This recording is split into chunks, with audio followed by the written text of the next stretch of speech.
The Trump administration sending 2,000 soldiers to Los Angeles to respond to violent protests over immigration raids.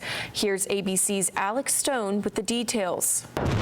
After 2 days of violent protests in the city of Paramount near Compton, south of L.A., and outside of a federal building in downtown Los Angeles, today the National Guard has arrived, deployed by President Trump under his authority as Governor Gavin Newsom opposes a move. Newsom's office saying around 300 troops have arrived so far. The federal government says around 2,000 have been ordered to address the protesters in L.A. County. I think the president did exactly what he needed to do. These are federal laws, so we have to maintain the rule of law, and that is not what is happening. And Gavin Newsom has shown an inability or an unwillingness to do what is necessary there. The protests and escalating unrest began on Friday as federal agents carried out immigration raids at a series of businesses around the county. On Saturday, crowds gathered in Paramount outside of a building believed to be a staging ground for federal resources which continue to stream in. Even this government helicopter used to bring in supplies. Local leaders here are angry. Under no circumstances is violence acceptable. I am confident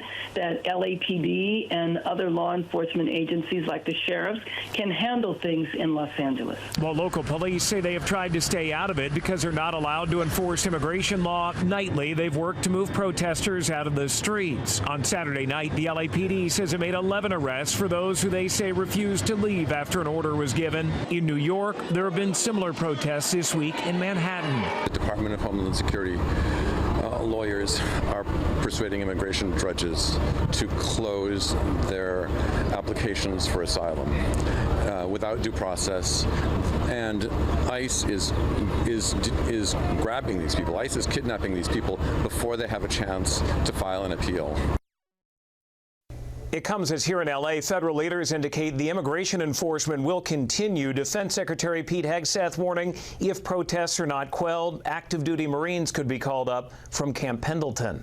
Alex Stone, ABC News, Los Angeles.